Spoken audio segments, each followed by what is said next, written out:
ഗാർഹസ്ഥ്യമുണ്ട്, അത് കഴിഞ്ഞാൽ ഒരു ബ്രഹ്മചാരി എന്നുള്ള രീതിയിലുള്ള ഒരു ജീവിതക്രമമുണ്ട്, അത് കഴിഞ്ഞാൽ സന്യാസമുണ്ട്. അപ്പോൾ ഇങ്ങനെയുള്ള വിവിധ തട്ടുകളുണ്ടല്ലോ. അപ്പോൾ പലപ്പോഴും ഈ ഓരോ മേഖലകളെയും സാധാരണ ജനങ്ങൾ കണ്ടിരിക്കുന്നത് ഒരു വികലമായ അല്ലെങ്കിൽ തെറ്റായ കാഴ്ചപ്പാടുകളിലൂടെയാണ്. ഒരു കുടുംബജീവിതം നയിക്കുന്ന ഒരു വ്യക്തിക്ക് ഒരിക്കലും സന്യാസത്തിലേക്ക് പോകാൻ പറ്റത്തില്ല, ഒരു മോക്ഷ യാത്രയിലേക്ക് പോകാൻ പറ്റത്തില്ല. ഇതെല്ലാം ത്യജിച്ചാൽ മാത്രമേ ആ ഒരു സന്യാസത്തിലേക്കൊക്കെ പോകാൻ പറ്റൂ എന്നുള്ളൊരു കാഴ്ചപ്പാടാണ്. സോ ശരിക്കും ആ ഒരു ജീവിത യാത്രയെക്കുറിച്ചൊന്ന് വിവരിക്കാവോ? തീർച്ചയായും. നമുക്ക് നമ്മുടെ ധർമാചാര്യന്മാർ പറഞ്ഞ 4 ഘട്ടങ്ങൾ, 4 ആശ്രമങ്ങളുണ്ട്. അത് ധർമ്മ, അർത്ഥ, കാമ, മോക്ഷം എന്ന പുരുഷാർത്ഥ ചതുഷ്ടയങ്ങൾ. ധർമ്മം, അർത്ഥം, കാമം, മോക്ഷം. ഈ കാലഘട്ടമായിട്ട് ബന്ധപ്പിച്ച് 4 ആശ്രമങ്ങളാണ്. ബ്രഹ്മചര്യാശ്രമം, ഗാർഹസ്ഥ്യാശ്രമം, വാനപ്രസ്ഥ്യാശ്രമം, സന്യാസാശ്രമം. 4 ഘട്ടങ്ങളാണ് ഒരു ജീവിതത്തിൽ. ആ ബ്രഹ്മചര്യാശ്രമം എന്ന് പറയുന്നത് നമുക്ക് ബ്രഹ്മം, അറിവ്, ഈശ്വരൻ തന്നെ അറിവാണ്. അപ്പം അറിവ് നേടുന്ന കാലഘട്ടത്തെയാണ് ബ്രഹ്മചര്യാശ്രമം എന്ന് പറയുന്നത്. ആ ബ്രഹ്മചര്യ ആശ്രമത്തിൽ നിന്നുകൊണ്ട് അറിവ് നേടുന്നത് ധാർമ്മികവും യോഗപരവുമായ അറിവുകളാണ്. യോഗപരം എന്ന് പറഞ്ഞാൽ ആത്മീയമായിട്ടുള്ളത്. അതിൽ ധാർമ്മികമായ അറിവ്, തൻ്റേത്, തനിക്കുള്ള സ്വധർമ്മം, കുടുംബത്തോടുള്ള ധർമ്മം, നമ്മുടെ സമൂഹത്തോട്, രാഷ്ട്രത്തോട്, പ്രകൃതിയോട്, ഇങ്ങനെ സമസ്ത ചരാചരങ്ങളോടുമുള്ള ആ ധർമ്മത്തെക്കുറിച്ച് അറിഞ്ഞും അറിയിച്ചും പ്രചരിപ്പിച്ചും അതിനെ സംരക്ഷിക്കുന്നതുമൊക്കെയാണ് ധർമ്മം. അതോടൊപ്പം വ്യാവഹാരിക ജീവിത വിജയത്തിന് വേണ്ടിയുള്ള കാര്യങ്ങളെയും നമ്മൾ പഠിക്കും. അതുകൊണ്ടാണ് ധർമ്മം ആ കാലഘട്ടത്തിലാണ് പഠിക്കുന്നത്.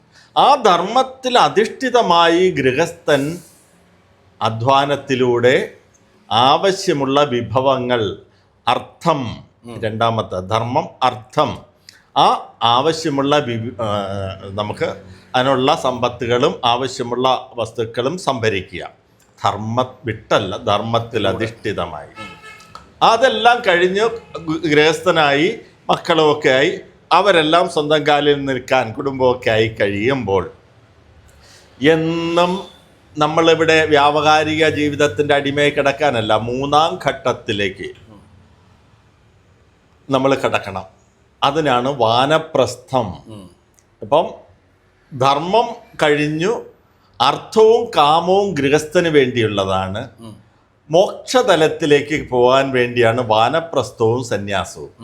അപ്പോൾ വാനപ്രസ്ഥം എന്നാൽ വ്യാവഹാരികം പൂർണ്ണമായും വിട്ടിട്ടുമില്ല, എന്നാൽ ആത്മീയ തലത്തിലേക്ക് കൂടുതൽ അറിവുകൾ നേടി അതിനെ അനുഭവിക്കുവാനുള്ള അവസ്ഥയിലേക്ക് പോകുന്നതാണ്. പണ്ട് കാലങ്ങളിൽ ഇതൊക്കെ വനങ്ങളിലേക്ക് പോകും. കാര്യം സാമൂഹിക ബന്ധങ്ങളിൽ നിന്ന് മുക്തനാവാൻ, സമൂഹത്തിൽ ജീവിച്ചുകൊണ്ടാകുമ്പം എന്നും ഏതെങ്കിലും ബന്ധങ്ങളുണ്ടാവും. കെട്ടുപാടുകളിൽ നിന്ന് മുക്തനാവാനാണ് പണ്ട് വനങ്ങളിലേക്ക് പോകുന്നത്. അതായത് വാനപ്രസ്ഥം എന്ന് പറയാൻ കാര്യം അതാണ്. അങ്ങനെ ആത്മജ്ഞാനം നേടിയും എന്നാൽ വ്യാവഹാരിക ലോകത്തെ ധർമ്മങ്ങൾ, അതായത് ധർമ്മം ആചരിക്കലും ധർമ്മം പ്രചരിപ്പിക്കലും ഒക്കെ ഈ വാനപ്രസ്ഥിയുടെ കടമകളിൽ പെടുന്നതാണ്. അതൊടുവിൽ ഈ വ്യാവഹാരിക വിഷയങ്ങളിൽ വിരക്തി വന്ന് വിരക്തനായി കഴിയുമ്പോഴാണ് സന്യാസം സ്വീകരിക്കേണ്ടുന്നത്. സന്യാസി വൈരാഗ്യാണ്, അത് വിരക്തനാണ്. തനിക്ക് വേണ്ടി ഒന്നുമില്ല, കാമമില്ല. പക്ഷേ സന്യാസിക്ക് ആരോഗ്യമുള്ള കാലം വരെയും ധർമ്മം പ്രചരിപ്പിക്കണം. ധർമ്മം ആചരിക്കുകയും ധർമ്മം പ്രചരിപ്പിക്കുകയും ചെയ്യുന്നത് സന്യാസിയുടെ കടമയാണ്. സന്യാസി സമ്പത്താർജിക്കാൻ പാടില്ല. ഇന്നത്തെ പല സ്ഥലത്തും അങ്ങനെയല്ല. സന്യാസിമാർ സമ്പത്ത് ആർജിക്കലാണ് ചെയ്യുന്നത്. സന്യാസി സമാജത്തിന് വേണ്ടി സമ്പത്ത് ആർജിക്കാം, തനിക്ക് വേണ്ടി പാടില്ല. ആഗ്രഹങ്ങൾ തനിക്ക് വേണ്ടിയല്ല, സമാജത്തിന് വേണ്ടി, ലോകത്തിൻ്റെ നന്മയ്ക്ക് വേണ്ടിയാകാം, തനിക്ക് വേണ്ടി ആവരുത്. ഇതാണ് സന്യാസി പാലിക്കേണ്ടത്. എന്നാൽ ചിലപ്പോൾ ബ്രഹ്മചര്യ ആശ്രമത്തിൽ വെച്ച് തന്നെ നേരെ സന്യാസാശ്രമത്തിലേക്ക് പോകുന്നവരും ഉണ്ട്. അതിൽ പലതും സംഭവിക്കുന്നത് പൂർവജന്മത്തിൻ്റെ തുടർച്ചയായിട്ട് അങ്ങനെ പോകുന്ന ഒരു വിഭാഗമുണ്ട്. അതായത് കഴിഞ്ഞ ഇപ്പം ഈ ജന്മത്ത് മോക്ഷം പ്രാപിക്കാൻ കഴിഞ്ഞില്ല, എന്നാൽ ആധ്യാത്മിക തലത്തിലും ആത്മീയ തലത്തിലും ഉയർന്നൊരു പൊസിഷനിലെത്തി. പക്ഷേ പ്രാരബ്ധം അവിടെ അവസാനിച്ചു. അപ്പോൾ ഇത് മോക്ഷം കിട്ടില്ല. അപ്പോൾ ആ ഭാഗത്ത് എത്തിയവന് അതിൻ്റെ തുടർച്ചയായിട്ടായിരിക്കും അടുത്തൊരു ജന്മം കിട്ടുന്നത്. അങ്ങനെ ചിലർക്ക് ബ്രഹ്മചര്യ ആശ്രമത്തിൽ വെച്ച് തന്നെ ആത്മീയ തലത്തിലേക്ക് മാറാൻ കഴിഞ്ഞ ശങ്കരാചാര്യ സ്വാമികളെ പോലുള്ളവരൊക്കെ അങ്ങനെയായിരുന്നു. ചട്ടമ്പി സ്വാമി, ശ്രീനാരായണ ഗുരു ഒക്കെ അങ്ങനെയായിരുന്നു. അയ്യാ വൈകുണ്ഠ സ്വാമികളൊക്കെ അങ്ങനെയായിരുന്നു. ധാരാളം പേരുണ്ട് ഇങ്ങനെ. അപ്പോൾ അവരൊക്കെ കുറേ നേരത്തെ തന്നെ ഈ തലത്തിലേക്ക് കടന്നു എന്ന് വരാം. മറ്റൊരു വിഭാഗമുണ്ട്, അത് ജീവിതത്തിലെ നൈരാശ്യങ്ങളിൽ നിന്നുള്ള ഒളിച്ചോട്ടലിന് വേണ്ടി ചിലർ ചെയ്യുന്നുണ്ട്. അതൊരിക്കലും അവർക്കൊരു നല്ല സന്യാസിയായി മാറാൻ കഴിയുമെന്നില്ല. അങ്ങനെ അപൂർവമായിട്ട് ചിലപ്പോൾ സംഭവിക്കാം. എന്നാലും സാധാരണഗതിയിൽ ഒളിച്ചോടാനുള്ള ഒരു സ്ഥലമല്ല ഇത്. മറ്റു ചിലർ സാമൂഹിക അംഗീകാരത്തിന് വേണ്ടി സന്യാസം സ്വീകരിക്കുന്നവരുമുണ്ട്. പക്ഷെ അതൊന്നും ഒരു സന്യാസി വേഷത്തിൽ സന്യാസിയാണെങ്കിലും അവരുടെ ഉള്ളിൽ സന്യാസം സംഭവിക്കില്ല. സന്യാസം സംഭവിക്കുന്നത് അവനവൻ്റെ ഉള്ളിലാണ്. അതൊരവസ്ഥയാണ്. ഇന്ന് നിരവധി സമ്പ്രദായങ്ങളുണ്ട്, നൂറുകണക്കിന് സമ്പ്രദായങ്ങളുണ്ട്. അതിൽ പ്രധാനപ്പെട്ട സമ്പ്രദായമാണ് ഇന്ന് ദശനാമി സമ്പ്രദായം എന്ന് പറയും. ഇപ്പം നമ്മൾ ഭാരതി, സരസ്വതി, പുരി, മനം എന്നൊക്കെ കേട്ടില്ലേ, പേരിനോടൊപ്പം സന്യാസി. ഇതെല്ലാം ദശനാമി സമ്പ്രദായത്തിലാണ്. ഈ ദശനാമി സമ്പ്രദായം ചിട്ടപ്പെടുത്തി ഉണ്ടാക്കിയത് ശങ്കരാചാര്യ സ്വാമികളാണ്, 8-ാം നൂറ്റാണ്ടിലാണ്. അതിനു മുമ്പേ സന്യാസിമാരുണ്ട്. അവർക്ക് അങ്ങനെ പ്രത്യേകിച്ച് പേരും ഒന്നും ഉണ്ടായിരുന്നില്ല.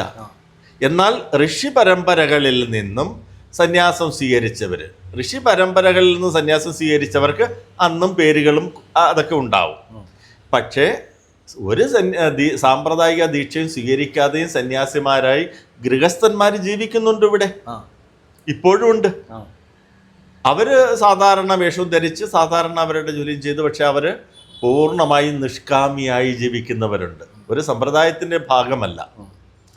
പിന്നെ ഇവിടെ സമ്പ്രദായത്തെ ഞാൻ കുറ്റം പറഞ്ഞതല്ല.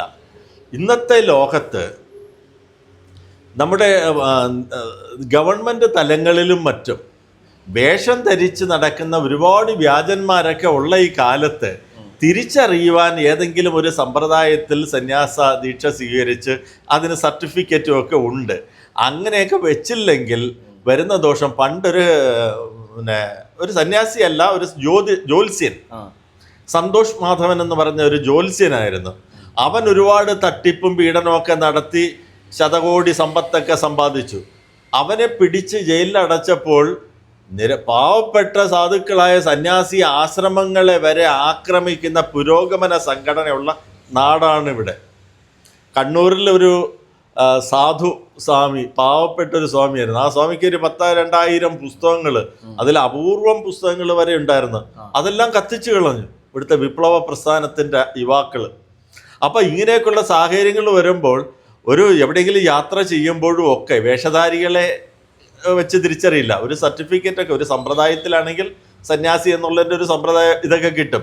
ഇപ്പം നമ്മൾ കാശിയിലൊക്കെ, ഇപ്പോൾ വാരണാസിയിൽ, പ്രയാഗിലൊക്കെ കുംഭമേള നടക്കുമ്പോൾ അതിൽ വലിയൊരു വിഭാഗം ഇസ്ലാമിൽപ്പെട്ട ആൾക്കാർ വരെ അവിടെ നിന്ന് പല ബാബാമാരായിട്ടും ഒക്കെ പിടിക്കാറുണ്ട്. അപ്പം ഇതൊക്കെ തട്ടിപ്പിൻ്റെ ഭാഗമായിരിക്കുമ്പോൾ ചില സമ്പ്രദായം സ്വീകരിച്ച് ഒരു സർട്ടിഫിക്കറ്റൊക്കെ, സന്യാസി ത്യജിക്കുന്നവരാണ്, പിന്നെ എന്തിനാ സർട്ടിഫിക്കറ്റ് എന്ന് ചോദിക്കുക. പക്ഷെ കാലത്തിനനുസരിച്ച് നമ്മൾ അതൊക്കെ വേണ്ടി വരും. വളരെയധികം ഒരു വലിയൊരു വിഭാഗം സന്യാസി വേഷധാരികൾ മാത്രമാണ് സമ്പ്രദായത്തിൻ്റെ പേരിലാണെങ്കിൽ തന്നെ. ഞാൻ പലപ്പോഴും ചില സന്യാസിമാരോടൊക്കെ പറഞ്ഞിട്ടുണ്ട്, ഭ്രഷ്ട് എന്ന് പറയുന്നത് ഏറ്റവും വലിയ ഭ്രഷ്ട് സന്യാസ ഭ്രഷ്ടാണ്. ഒരു സന്യാസി എന്ന് പറയുന്ന ഉയർന്ന തലത്തിൽ വന്നിട്ട് സന്യാസ ദീക്ഷയും സ്വീകരിച്ചിട്ട് അയാൾക്ക് സന്യാസ ഭ്രഷ്ട് സംഭവിച്ചാൽ, സന്യാസിക്ക് ഭ്രഷ്ട് സംഭവിച്ചാൽ സംഭവിക്കുന്നത് വീണ്ടും ഏറ്റവും നികൃഷ്ടമായ ഇതിലാണ്. അതുകൊണ്ട് സന്യാസിമാരുടെ തെറ്റിനെ ന്യായീകരിക്കാൻ ആർക്കും പറ്റില്ല, ന്യായീകരിക്കരുത്. സന്യാസിക്ക് തെറ്റ് വരരുത്. സന്യാസി സമൂഹത്തിൻ്റെ മാതൃകയായിരിക്കണം. അത് വളരെ ശരിയായ കാര്യമാണ്.